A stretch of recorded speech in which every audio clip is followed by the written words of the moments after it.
Karena kaget anaknya terlahir aneh kayak gini, akhirnya anak yang baru dilahirkan ini dibuang sama orang tuanya di tebing. Ini adalah legenda dari Filipina yang nyeremin banget guys. Jadi pasangan suami istri ini itu demen banget traveling guys ke tempat-tempat tinggi, sampai akhirnya mereka memiliki satu orang anak. Waktu anaknya lahir, mereka kaget karena bentuk matanya yang gede sebelah, terus bentuk kepalanya yang gak sempurna. Karena kaget dengan keadaan anaknya, akhirnya mereka memutuskan untuk besoknya dibawa anak ini ke tebing dan dijatuhin gitu aja. Beberapa bulan berselang, akhirnya dia hamil lagi dan memiliki anak yang normal dan cantik kayak gini. Namanya Angela, dan di umur dia yang 4 tahun, orang tuanya ini ngasih hadiah jalan-jalan ke tempat mereka bisa traveling, yaitu tebing-tebing tinggi. Tapi bukannya senang, Angela dari gerbang aja udah nangis banget, dia pengen cepet pulang. Dan ternyata ada satu kejadian yang ngeri banget guys, lanjut part 2. Akhirnya di ulang tahun Angela yang keempat, orang tuanya ini ngajak ke pinggir tebing. Dan pas sampai gerbang aja, Angela udah nangis gak karuan, minta pulang. Orang tuanya itu bilang, nasehatin dia kalau misalkan dia cuma pengen diajak ke pinggir tebing karena itu adalah tempat favorit dia sama suaminya. Di situ orang tuanya itu berusaha untuk nenangin Angela, tapi semakin ke pinggir tebing Angela semakin nangis gak karuan. Sampai akhirnya Angela bilang, "Mah, jangan apa-apain aku. Jangan lempar aku lagi ke bawah karena aku sudah terlahir cantik. Aku tuh udah lahir cantik lagi supaya kalian itu sayang dan gak ngebuang aku lagi ke tebing." Untuk link full videonya kalian langsung cek aja ke Instagram gue yang ini. Pernah denger gak kisah hantu yang terkenal banget dari Meksiko sampai banyak banget filmnya? La Llorona. Pada zaman dulu itu ada seorang wanita yang cantik banget, namanya itu Maria, yang terkenal banget di kampungnya. Dan suatu hari ada pria kaya dengan kereta kuda yang naksir sama Maria dan langsung jatuh cinta, tapi ditolak sama bapaknya karena dia bukan orang kaya. Akhirnya suaminya membangun rumah di desa dan mereka memiliki 2 orang anak kembar.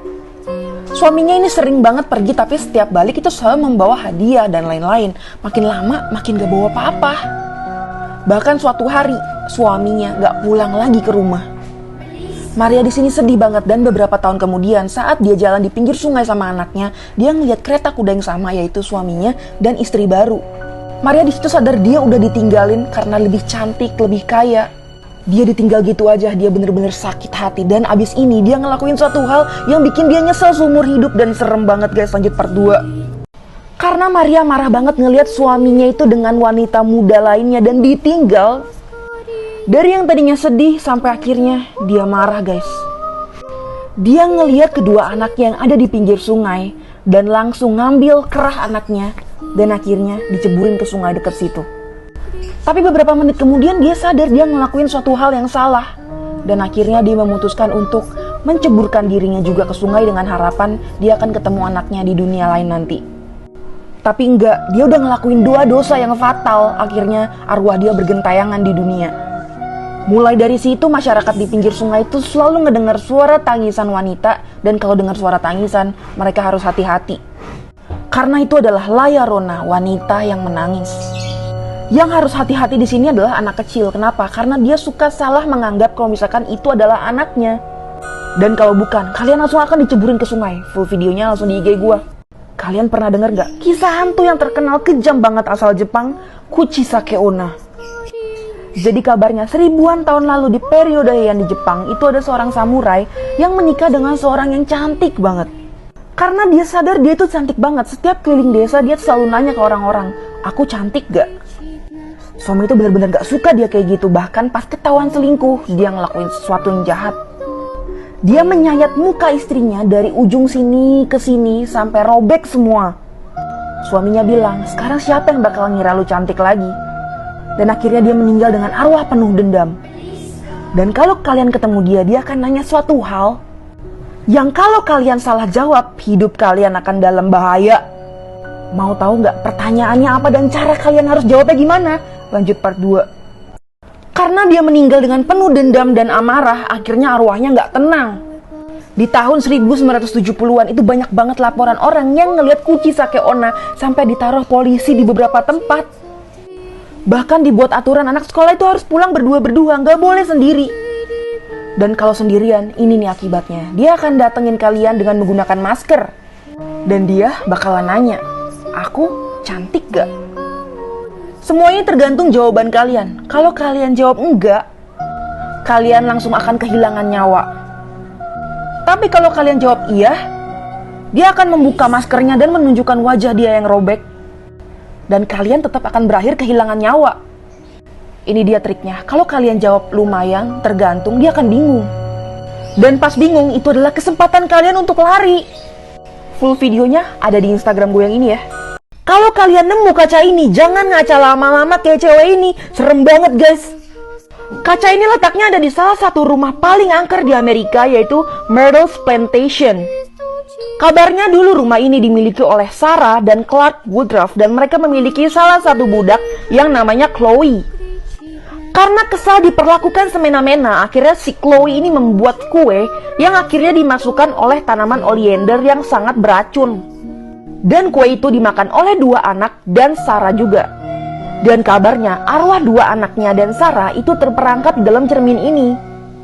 Kabarnya kalau kalian terlalu memperhatikan cermin ini dan lama, itu akan muncul wajah Sarah dan kedua anaknya serta sidik jari mereka. Dan banyak juga foto-foto penampakan dari orang-orang yang datang ke rumah ini. Dan iya, penampakannya itu adalah sosok wanita atau enggak anak kecil kayak gini. Pria asal Turki ini dihukum penjara 1075 tahun. Dia ngapain sih? Namanya itu Adnan Oktar alias Harun Yahya. Dan jelas dia bukan orang sembarangan. Karena gak sedikit pengikutnya dari mulai cewek, cowok, bahkan di luar Turki. Di dalam organisasinya ini dia ngumpulin banyak banget cewek-cewek nih, bisa dilihat. Dan kalau kalian perhatiin bener-bener, muka-mukanya kok mirip-mirip ya? Karena pengikut ceweknya ini disuruh dia untuk operasi sesuai dengan kriteria yang dia pengenin. Pengikut wanitanya disebut dengan kitten atau anak kucing, dan laki-lakinya itu lion atau singa. Dia udah nulis buku banyak banget, tapi teorinya dia itu agak gak jelas, gak sesuai dengan fakta ilmiah. Tapi gue lihat kesaksian orang Indonesia itu gak sedikit loh yang baca buku dia dan percaya.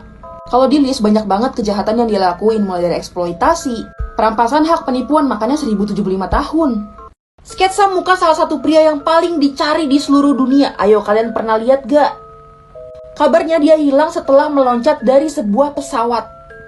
Namanya itu Dan Cooper, dan di tahun 1971 lalu dia itu terlibat sebuah pembajakan pesawat dan dia minta sejumlah uang gitu.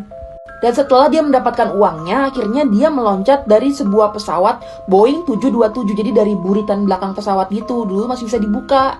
Bahkan FBI itu udah menyisir lokasi perkiraan dia tuh jatuhnya di mana sih.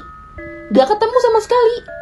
Jangankan selamat sampai di darat, bahkan perkiraan para profesional yang biasa terjun dari pesawat juga, itu bilang gak mungkin kalau misalkan dia selamat, karena cuacanya pada saat itu tuh kacau balau, angin, petir, dan lain-lain, dan tinggi banget pesawatnya, jadi gak mungkin dia selamat. Gara-gara ini, jadi banyak yang ngaku kalau misalkan dia itu Dan Cooper, tapi gak terbukti, jadi ini masih misterius banget. Inilah alasan kenapa kalau kalian mau naik kereta, itu harus ke WC dulu sebelumnya. Jangan sampai ini kejadian sama kalian ya. 28 September 2018, stasiun Manggarai digemparkan oleh seorang wanita yang buang air besar di gerbong wanita. Kebayangkan kalau lagi padet-padetnya kayak gini. Juru bicara dari pihak keretanya sendiri itu mengatakan kalau misalkan penumpang itu jangan memaksakan diri kalau misalkan sakit perut terus naik kereta. Ya langsung dimarahin netizen dong. Karena faktanya kalau misalkan mau masuk ke stasiun Manggarai itu kadang-kadang kereta itu tertahan. Jadi lama banget nunggunya. Yang mungkin orangnya ini udah mempersiapkan diri untuk BAB di Manggarai. Tapi masuk Manggarainya aja susah. Jadi kejadian deh.